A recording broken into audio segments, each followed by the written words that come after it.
Welcome to Devender methods. మనకు school assistant physical science మెథడాలజీలో మనకు third unit ఉందండి. ఈ థర్డ్ యూనిట్ ఏంటంటే విజ్ఞాన శాస్త్రం యొక్క బోధనా ఉద్దేశాలు, విజ్ఞాన శాస్త్రం యొక్క విలువలు మరియు ఈ యొక్క వివిధ శాస్త్రాల మధ్య, అంటే ఇది భౌతిక శాస్త్రానికి ఇతర శాస్త్రాల మధ్య సంబంధం ఏంటని చెప్పి థర్డ్ యూనిట్లో ఉన్నటువంటి మనకి టాపిక్స్ అండి. అయితే విజ్ఞాన శాస్త్ర బోధనా ఉద్దేశాలకు సంబంధించి జాతీయ విజ్ఞాన శాస్త్ర ఉపాధ్యాయ సంఘం, జాతీయ విద్యా కమిషన్, అదేవిధంగా ఈ యొక్క జాతీయ విద్యా విధానం ఏ విధంగా విజ్ఞాన శాస్త్ర యొక్క ఉద్దేశాలు తెలపడం జరిగింది, దానితో పాటుగా విజ్ఞాన శాస్త్రం యొక్క బోధన విలువలు ఉన్నాయండి. తర్వాత ఈ యొక్క సహసంబంధం. ఈ థర్డ్ యూనిట్కు తప్పనిసరిగా మనకు 3 క్వశ్చన్స్ ఆర్ 4 క్వశ్చన్స్ వచ్చే అవకాశం ఉంది రేపు డిఎస్సిలో. ఈ క్వశ్చన్కి సంబంధించి ఈ ప్రశ్నలకు ఈ యొక్క టాపిక్ మొత్తం మీద 10 ప్రశ్నలు ఇంపార్టెంట్ తయారు చేయడం జరిగింది. ఆ 10 ప్రశ్నల్లో మీకు రేపు డిఎస్సిలో 100% మీకు హాఫ్ మార్క్ అయినా 100% వస్తుందండి. ఇందులో బిట్టు మిస్ అనేది కాదు, హాఫ్ మార్క్ 100% వస్తుంది. కాబట్టి చివరి దాకా ఈ ప్రశ్నలను చూడండి. ఏంటి ఆ యొక్క క్వశ్చన్స్ అంటే చూద్దాను ఒకసారి. ఇక్కడ చూడమ్మా, విద్యార్థులలో పటాలు గీయడం, అంటే విద్యార్థులు పటాలు గీయడం, పరికరాలు అమర్చడం, రీడింగులు నమోదు చేయడం ద్వారా ఏ ఉద్దేశం నెరవేరుతుంది అని చెప్పి ఇచ్చాడు. మనకు విజ్ఞాన శాస్త్ర బోధనా ఉద్దేశాలు ఉన్నాయండి. జ్ఞానాన్ని సముపార్జించడం, శాస్త్రీయ వైఖరుల అభివృద్ధి, శాస్త్రీయ పద్ధతిలో శిక్షణ, నైపుణ్యాలు సామర్థ్యాలు అభివృద్ధి చేయాలి, విద్యార్థులు అభినందనలు అభిరుచులు అనుకూలమైన అలవాట్లు అభివృద్ధి చేయాలి, దాంతోపాటు విద్యార్థి యొక్క భవిష్యత్తు భూమిక, అంటే భావి జీవితానికి భూమిక అని చెప్పి, విరామ సమయాన్ని సద్వినియోగ ఉద్దేశం అని చెప్పి ఈ విజ్ఞాన శాస్త్రం యొక్క బోధనా ఉద్దేశాలని దృష్టిలో పెట్టుకొని విద్యార్థులకు ఉపాధ్యాయుడు బోధించాలి. అవి ఉద్దేశాలు. ఈ ఉద్దేశాల మీద కొన్ని బిట్స్ ఇలా ఇస్తాడు. ఇలా ఇచ్చినప్పుడు మనం ఎలా చేయాలి ఎగ్జామ్ పాయింట్ ఆఫ్ అంటే ఇలా ఇస్తాడు. పటాలు గీయడం, పరికరాలు అమర్చడం, రీడింగులు నమోదు చేయడం ద్వారా ఏ ఉద్దేశం నెరవేరుతుంది అని చెప్పి ఇచ్చాడు. ఇలా ఇచ్చాడు. శాస్త్రీయ పద్ధతిలో శిక్షణ ఉద్దేశం, నైపుణ్యాల సామర్థ్యాల అభివృద్ధి, భావి జీవితానికి భూమిక అనేటువంటి ఉద్దేశం, శాస్త్రీయ వైఖరుల అభివృద్ధి అని చెప్పి ఇలా ఇవ్వడం జరుగుతుంది. ఇలా ఈ విధంగా ఉన్నటువంటి పదాలని గుర్తుపెట్టుకుంటే ఏ ఉద్దేశం ఈజీగా మనం పెట్టుకోవచ్చు అన్నట్టు. ఓకే, పటాలు గీయడం, పరికరాలు అమర్చడం అనేది ఏంటంటే, పటాలు గీయడం అనగానే మీకు మ్యానిపులేషన్ స్కిల్స్ గుర్తొచ్చే ఉంటుంది. కాబట్టి అప్పుడు ఏమవుతుంది, ఇక్కడ నైపుణ్యం కదండి, నైపుణ్యాల సామర్థ్యాల అభివృద్ధి అనేటటువంటి ఉద్దేశం అని గుర్తుపెట్టుకోండి. నైపుణ్యాల సామర్థ్యాల అభివృద్ధి అనే ఉద్దేశంలో ఇవి ఉంటాయి. పటాలు గీయడం, పరికరాలు అమర్చడం, రీడింగులు నమోదు చేయడం. ఓకేనా. నెక్స్ట్ మనకున్నటువంటి భాగాలు పద్ధతులు అమర్చడం, భాగాలు ఏంటంటే ఒక పద్ధతిలో క్రమ పద్ధతిలో అమర్చడం, ఇలాంటి మొత్తం కూడా ఈ యొక్క నైపుణ్యాల సామర్థ్యాల అభివృద్ధి అనే ఉద్దేశంలో ఉంటాయి. నెక్స్ట్ క్వశ్చన్ చూద్దాం. నెక్స్ట్, విద్యార్థి సమస్యను గుర్తించడంలో ఏంటంటే, ఇక్కడ విద్యార్థి సమస్యను గుర్తించడంలో, విశ్లేషించడంలో, సమస్యకు తగిన సమాచారాన్ని ఏంటంటే సమాధానాన్ని అన్వేషించడంలోని తార్కిక సోపానాలను అనుసరించడం అనేది విద్యార్థులు ఈ ఉద్దేశం నెరవేరినట్లు అని చెప్పి ఇచ్చాడు. అంటే ఆ పదాలు చూడండి ఒకసారి. సమస్యను గుర్తించడం, సమస్యను విశ్లేషించడం, ఆ సమస్యకు తగిన సమాచారాన్ని లేదా సమాధానాన్ని అన్వేషించడం లాంటి తార్కికమైనటువంటి సోపానాలను ఇచ్చాడు. ప్రశ్న ఎప్పుడైతే మనం పర్ఫెక్ట్గా చదువుతామో ఆన్సర్ అనేది ఒక 50% వచ్చేస్తూ ఉంటుంది. ఇక్కడ తార్కిక సోపానాలు అన్నాడు, అదొక క్లూ, లాజిక్ పాయింట్, అవునా కదా. మరి తార్కికమైన సోపానాలు అంటే అర్థం ఏంటి? శాస్త్రీయ పద్ధతిలో ఉన్నటువంటి సోపానాలు. శాస్త్రీయ పద్ధతిలో సోపానాలు చెప్పిన వ్యక్తి ఎవరు? కార్ల్ పియర్సన్ అనేటటువంటి వ్యక్తి 1937 ఇయర్లో చెప్పాడు. 8 సోపానాలు చెప్పాడు, అవునా కదా. ఆ 8 సోపానాలు కూడా ఈ యొక్క శాస్త్రీయ పద్ధతిలో శిక్షణ అనే అర్థం. ఓకే, ఇవన్నీ ఏంటి? శాస్త్రీయ పద్ధతిలో శిక్షణనివ్వడం అనేటటువంటి ఉద్దేశం అని అర్థం. ఇక్కడ ఏమిచ్చాడు? శాస్త్రీయ వైఖరి అభివృద్ధి, శాస్త్రీయ పద్ధతిలో శిక్షణ, భావి జీవితానికి పునాది, విరామ సమయ సద్వినియోగ ఉద్దేశం అని చెప్పి ఇలా 4 ఉద్దేశాలు ఇచ్చాడు. ఇదేంటండి సోపానాలు ఉన్నాయి కదా, మీకు ఏం గుర్తు రావాలి? శాస్త్రీయ పద్ధతిలో శిక్షణ అనేటటువంటి ఉద్దేశం అని గుర్తుపెట్టుకోవాలను. Okay, right. తర్వాత ఇక్కడ చూడండి, విద్యార్థిలో విజ్ఞాన శాస్త్రం చూడండి సత్యాన్వేషణ ఏంటంటే, ఇక్కడ సత్యాన్వేషణను కోరుతుంది. నిజాయితీ, కష్టపడి పనిచేసే తత్వం, సహనం, నిష్పక్షపాత తీర్పు, పట్టుదలను అభివృద్ధి చేస్తుంది అనేది ఏ రకమైన ఉద్దేశం అని చెప్పి అడిగాడు. ఈ పదాలు గుర్తుపెట్టుకుంటే ఆ ఉద్దేశం ఏందో ఈజీ గుర్తుపెట్టుకోవచ్చు. శాస్త్రీయ పద్ధతిలో శిక్షణ ఉద్దేశం, నైపుణ్యాలను సామర్థ్యాల అభివృద్ధి, విద్యార్థులు అనుకూలమైన అలవాట్ల అభివృద్ధి ఉంటుంది. అనుకూలమైన వైఖరులు, ఇక్కడ కాదండి, అనుకూలమైన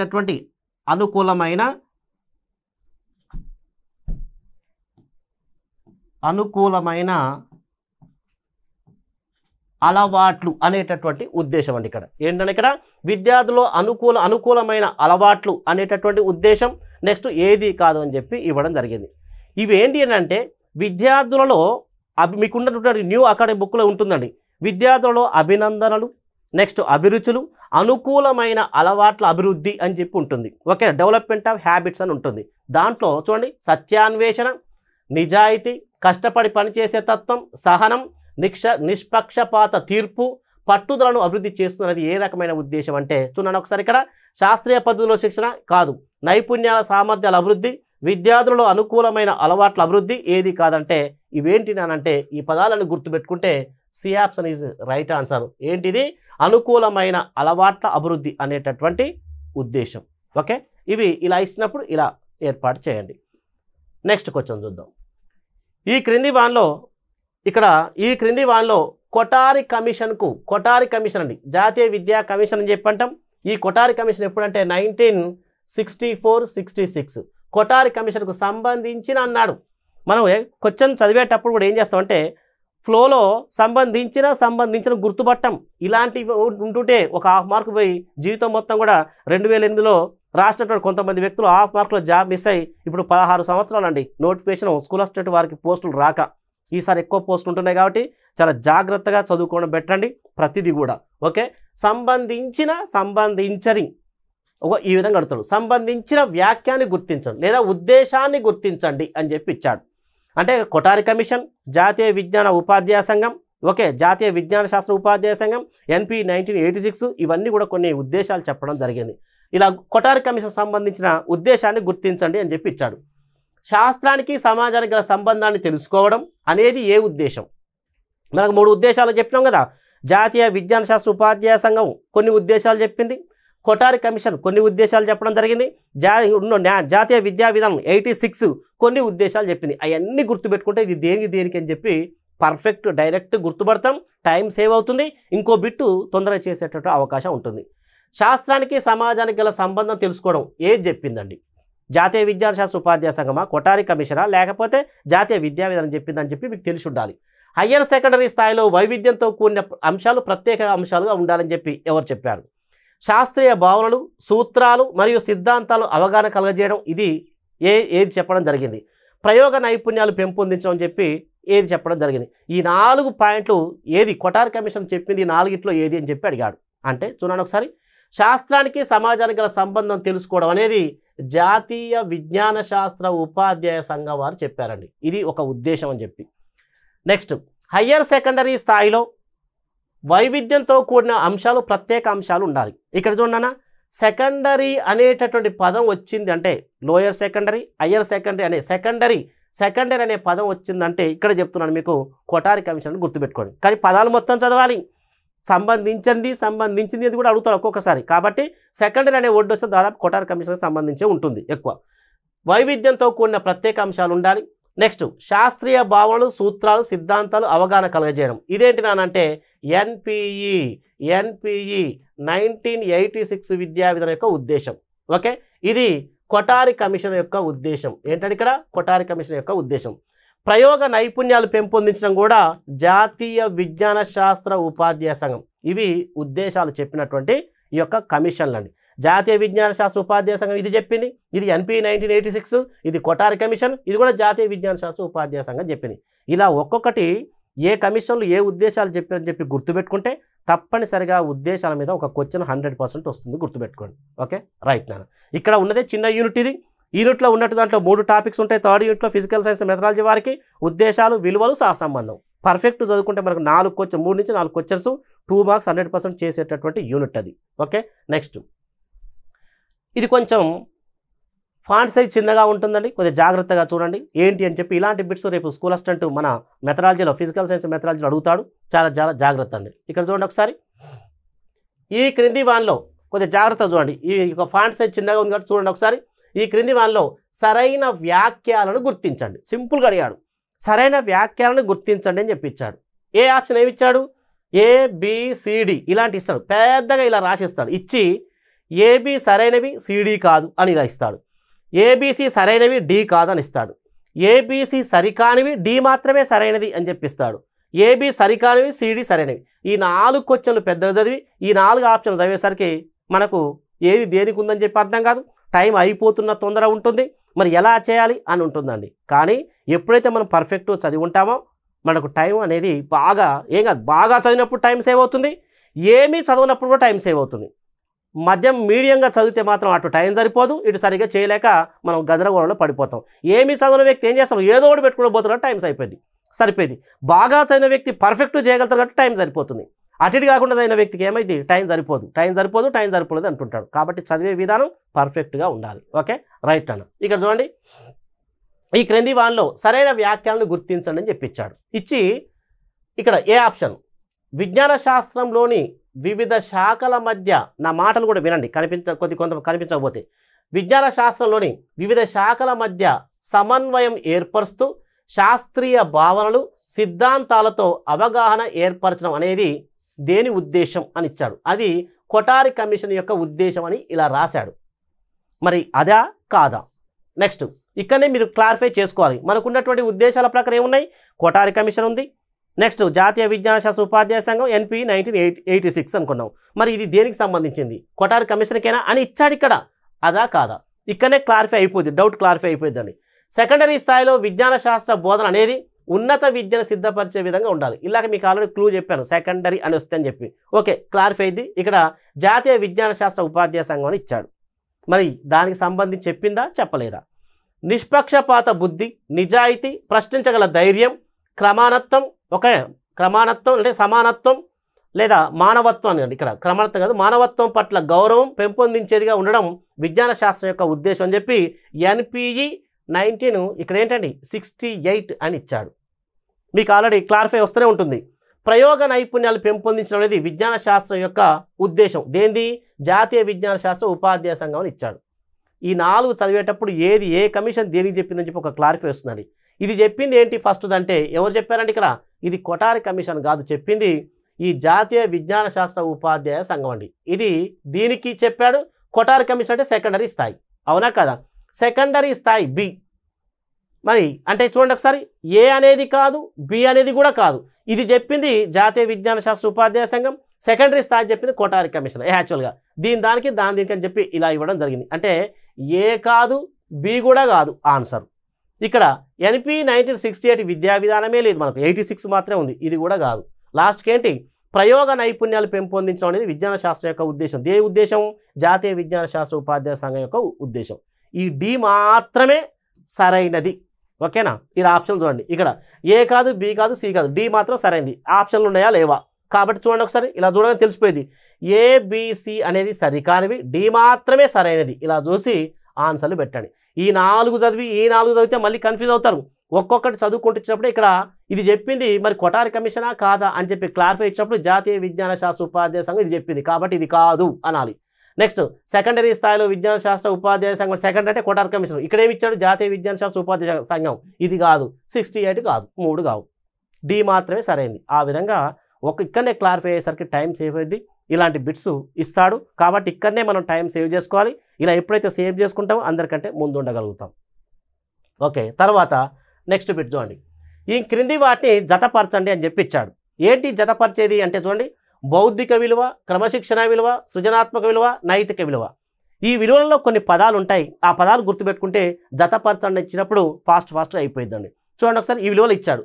నూతన విషయాల ఆవిష్కరణ, నూతన, కొత్త, విభిన్న కోణం అని అంటే ఏం గుర్తు రావాలి, ఇక్కడ బౌద్ధిక విలువ, క్రమశిక్షణ విలువ, సృజనాత్మక విలువ, నైతిక విలువ అలా ఎమ్మటే చూసుకోవాలండి. అప్పుడు ఏం చేయాలి, ఇక్కడ నూతన విషయాలు అంటే ఏం చేయాలి, ఇక్కడ సృజనాత్మకత అంటే C1 అని అర్థం. అంటే ఏంటి, Cకు 1. C1 ఎక్కడ ఉంది చూసుకోండి, ఇక్కడ C3 ఉంది, ఇక్కడ C2 ఉంది, ఇక్కడ C1 ఉంది, C1 ఉంది. కానీ ఏ కాదు, C3 ఉంది, ఇక్కడ C2 ఉంది, ఇది కాదు. అంటే 50% ఆన్సర్స్ మనకేం చేసాము, మనం దగ్గరికి వచ్చాం ఆన్సర్కి 50%. ఓకే, ఇది C1 అనుకున్నాం. బౌద్ధిక విలువ, బుద్ధి, తెలివితేటలు అని చెప్పి అంటాం. బుద్ధి, బౌద్ధిక విలువ అంటే ఇక్కడ ఏంటి, ఇంటెలెక్చువల్ వాల్యూ. ఏముంది ఇక్కడ చూడండి, నూతన విషయాలంటే ఇది అయిపోయింది. నెక్స్ట్ క్రమశిక్షణ ఇచ్చాడు, సృజనాత్మక, నైతిక. బౌద్ధిక విలువ అంటే ఏముంది, ఇక్కడ సమస్యల నిష్పాక్షిక పరిశీలన, విద్యార్థి నిష్కపటం కలిగి ఉండడం, తెలుసుకోవాలనే కోరిక, తెలుసుకోవాలనే కోరిక జిజ్ఞాస. జిజ్ఞాస అంటే అది 4 అంటే ఏ4 ఎక్కడ ఉందండి? ఇక్కడ ఏ4 ఉంది, ఇక్కడ ఏ4 ఉంది. మళ్ళీ ఆలోచించాలి. క్రమశిక్షణ విలువ, దాంట్లో క్రమశిక్షణ విలువ అంటే ఆ పదాలు గుర్తుకు రావాలి. ఏంటి? సత్యాన్వేషణలో శాస్త్రీయ పద్ధతిని ఉపయోగించడం. ఓకేనా? నిష్పాక్షిక పరిశీలన కావాలి. అవునా కాదా చెప్పండి? సమగ్రంగా విశ్లేషించడం, నిశితమైనటువంటి పరిశీలన. ఓకే, ఈ విధంగా శాస్త్రీయ పద్ధతిలో సమస్యను గుర్తించడం. ఇలాంటి పదాలు గుర్తుకొచ్చినప్పుడు ఏంటంటే ఉపజ్ఞత. ఇలాంటి ఏంటి? క్రమశిక్షణ విలువ. మరి ఏంటి ఇక్కడ? సమస్యల నిష్పాక్షిక పరిశీలన అనేది క్రమశిక్షణ విలువ. B2 కావాలి. ఇక్కడ B2 ఉంది, B3 ఉంది. B3 ఇది కాదు మనకేంటి? B2 A4 B2 C1 already. D3 నైతిక విలువ. ఏంటి ఇక్కడ? విద్యార్థి నిష్కపటం. నైతిక విలువ అనగానే చూడండి ఒకసారి, నైతిక విలువ అనగానే నా అని గుర్తుపెట్టుకోండి. నీతి, నిజాయితీ, నిస్వార్థం, నిష్కపటం, నిర్భయత్వం, నమ్రత. ఓకే, విద్యార్థి మూర్తిమత్వంలోని శీలం. ఇలాంటి నీతి, నిజాయితీ, నిస్వార్థం, నిష్కపటం, నిష్పక్షపాతం. ఓకే, ఇలాంటి పదాలు ఇస్తే ఏం చేయాలి? నైతిక విలువ అని గుర్తుపెట్టుకోండి. ఓకే, ఇది ఏంటి? ఇక్కడ నిష్కపటం కలిగి ఉండడం. కాబట్టి D3 ఇక్కడ D3 ఇది ఆన్సర్. ఈ విధంగా పదాలు గుర్తుపెట్టుకుంటే విలువలు అనేది చాలా ఈజీ అండి. ఓకేనా? ఇవి దీనికి సంబంధించింది. నెక్స్ట్ చూద్దాం ఒకసారి. ఒక విజ్ఞాన శాస్త్ర ఉపాధ్యాయుడు 9వ తరగతి విద్యార్థులకు ఇలా బోధించాడు. ఎలా బోధించాడు? చరిత్రలో మతం మరియు మూఢనమ్మకాలతో శాస్త్రజ్ఞులను రాజులు ఏం చేశారంటే, రాజులు మరియు మత నాయకులు రాజ్య బహిష్కరణ చేశారు. అయినా ఈ శాస్త్రాల మధ్య సంబంధం ఉంది అని చెప్పి అడుగుతాడు. అప్పుడు విజ్ఞాన శాస్త్రానికి భాషణ, విజ్ఞాన శాస్త్రం సాంఘిక శాస్త్రమా, విజ్ఞాన శాస్త్రం కళల, విజ్ఞాన శాస్త్రం శాంతి సమానత్వం అని చెప్పి అడిగితే మీకు డౌట్స్ వస్తుంటాయి దీంట్లో. అంటే ఇక్కడ ఏంది? మతం అనేది మూఢనమ్మకాలతో శాస్త్రజ్ఞులని రాజులు మరియు మత నాయకులు ఏం చేశారు? ఈ యొక్క శాస్త్రజ్ఞుల్ని రాజ్య బహిష్కరణ చేశారు అనేది ఏ శాస్త్రాల మధ్య సంబంధం అని చెప్పి అడుగుతాడు. మనకు ఉన్నటువంటి ఆ తెలుగు అకాడమీ బుక్లో చదివితే ఈ పదాలు గుర్తుపెట్టుకుంటే ఏ శాస్త్రాల మధ్య సంబంధం తెలిసిపోతుంది. ఓకే, చూడండి ఒకసారి. ఇక్కడ విజ్ఞాన శాస్త్రానికి సాంఘిక శాస్త్రానికి మధ్య ఉన్నటువంటి సంబంధం దీనికి. ఓకే, రైట్ అండి. తర్వాత ఉపాధ్యాయుడు 10వ తరగతి విద్యార్థులకు రక్త పరీక్ష బ్లడ్ టెస్ట్ చేశాడు. రక్తపోటు మరియు గుండెపోటు తదితర వ్యాధులను గుర్తించడానికి భౌతిక రసాయన శాస్త్ర పనిముట్లు అవసరం అని తెలిపాడు. అయినా ఈ శాస్త్రాల మధ్య సంబంధం అని అడిగాడు. విజ్ఞాన శాస్త్రం భాషణ, విజ్ఞాన శాస్త్రం పర్యావరణమా, విజ్ఞాన శాస్త్రం ఆరోగ్యమా, విజ్ఞాన శాస్త్రం సాంఘిక శాస్త్రం అడిగాడు. ఇక్కడ ఉన్న పదాలు బట్టి తెలిసిపోతూ ఉందండి. ఏంటంటే ఇక్కడ హెల్త్, విజ్ఞాన శాస్త్రానికి ఆరోగ్యానికి మధ్య ఉన్నటువంటి సంబంధం. ఇలాంటి కొన్ని ఈజీ బిట్లు కూడా అడుగుతుంటాడు. నాలెడ్జ్ ఓరియంటెడ్ కొన్ని అడుగుతాడు, అప్లికేషన్ ఓరియంటెడ్ అంటాడు. అవునా కదా? అండర్స్టాండింగ్ ఓరియంటెడ్ అడుగుతాడు. ఓకే, రైట్ నన్ను. ప్రయోగశాలలో రీడింగులు తీసుకునేటప్పుడు ఎవరు? విద్యార్థి. ప్రయోగశాలలో రీడింగులు తీసుకునేటప్పుడు విద్యార్థులలో ఈ విలువ పెంపొందించబడుతుంది అని ఇచ్చాడు. క్రమశిక్షణ విలువ, సౌందర్య విలువ, నైతిక విలువ, సాంస్కృతిక విలువ అని చెప్పి ఇచ్చాడు. ఏంటంటే ఇక్కడ ప్రయోగశాలలో రీడింగులు తీసుకునేటప్పుడు అభివృద్ధి చెందేది డిసిప్లినరీ వాల్యూ, క్రమశిక్షణ విలువ అని గుర్తుపెట్టుకున్నాను. Okay, next. విద్యార్థి తన చుట్టూ ఉన్న ప్రపంచాన్ని అర్థం చేసుకోవడం, దానికి తగిన విధంగా తనను తాను మలుచుకోవడం, అవసరమైతే దానిని మార్చడం లాంటి దాన్ని విద్యార్థికి అందించడంలో ఉన్నటువంటి బోధన ఉద్దేశం ఏంటి అని చెప్పి అడిగాడు. నైపుణ్యాలను, సామర్థ్యాలను అభివృద్ధి చేయడం, భావి జీవితానికి భూమిక, శాస్త్రీయ వైఖరుల అభివృద్ధి, జ్ఞాన విషయాలను సంపాదించడం అని చెప్పి ఇచ్చాడు. మొత్తం 7 రకాల ఉద్దేశాలు అని చెప్పాం. ఈ పదాలు గుర్తుపెట్టుకుంటే విద్యార్థి తన చుట్టూ ఉన్న భౌతిక ప్రపంచాన్ని అర్థం చేసుకొని అభివృద్ధి జరగడం, తనను తాను మలుచుకోవడం, అవసరమైతే దాన్ని మార్చడం, తను అభివృద్ధి చెందడం, ఇలాంటి మొత్తం కూడా దీనికి సంబంధించి అని చెప్పి అడిగాడు. ఓకేనా? ఈ పదాలు గుర్తుపెట్టుకోవాలి. తన చుట్టూ ఉన్న ప్రపంచాన్ని అర్థం చేసుకోవడం, దానికి తగిన విధంగా తనను మలుచుకోవడం, అవునా, తర్వాత అవసరమైతే దాన్ని మార్చడం లాంటి దాన్ని విద్యార్థికి అందించడంలో ఉపాధ్యాయుడు ఏ బోధన ఉద్దేశంతో బోధిస్తాడు. ఇవన్నీ విజ్ఞాన శాస్త్రం సంబంధించి ఉపాధ్యాయుడు కొన్ని ఉద్దేశాలతోటి విద్యార్థికి అందిస్తాడు. ఓకే, అవన్నీ ప్రతి విజ్ఞాన శాస్త్ర ఉపాధ్యాయుడు ఈ యొక్క బోధనా ఉద్దేశాలతోటి బోధించాలి. దేనికి అంటే చూడండి ఒకసారి. దీనికి ఇక్కడ నైపుణ్యాల సామర్థ్యాలను అభివృద్ధి చేయడం, భావి జీవితానికి భూమిక, శాస్త్రీయ వైఖరుల అభివృద్ధి, జ్ఞాన విషయాలను సముపార్జించడం. ఒక్కొక్క దాని మీద కొన్ని పదాలు గుర్తుపెట్టుకుంటే ఈజీగా చేయగలుగుతాం మనం ప్రశ్నని. ఓకే, ఇదేంటంటే ఆన్సరు జ్ఞాన విషయాలను సముపార్జించడం అనేది దీనికి సంబంధించిన ఆన్సర్ అండి. ఇవన్నీ న్యూ తెలుగు అకాడమీ బుక్స్ ఆధారంగానే అండ్ ఓల్డ్ బుక్స్ అండి. మీకు ఉన్నటువంటి న్యూ బుక్స్లో మనకు విజ్ఞాన శాస్త్రం మీద ఒకటి వాల్యూ వచ్చింది, కంటెంట్ కమ్ మెథడాలజీ ఉన్నటువంటి ఒక పెద్ద రెడ్ కలర్ ఉన్న పెద్ద బుక్ వచ్చింది. దాంతోపాటు బీకర్ ఉన్నటువంటి బొమ్మ బుక్ 3 బుక్కులతో పాటు మీకు ప్రీవియస్ ఉమ్మడి ఏపీ ఉన్నటువంటి బుక్స్, అంతకుముందు ఉన్నటువంటి 6-7 రకాల బుక్స్ను రెఫర్ చేసుకుంటూ మీకు ఈ ఫిజికల్ సైన్స్ మెథడాలజీ ఎలాంటి బిట్టు మిస్ కాకుండా మీకు మన వీడియోస్ రూపంలో అందించడం జరుగుతుందండి. ఓకే, ఇవి మనకు ఉన్నటువంటి ఫిజికల్ సైన్స్ మెథడాలజీ సంబంధించింది. ఓకే, రైట్, థ్యాంక్ యూ అండి.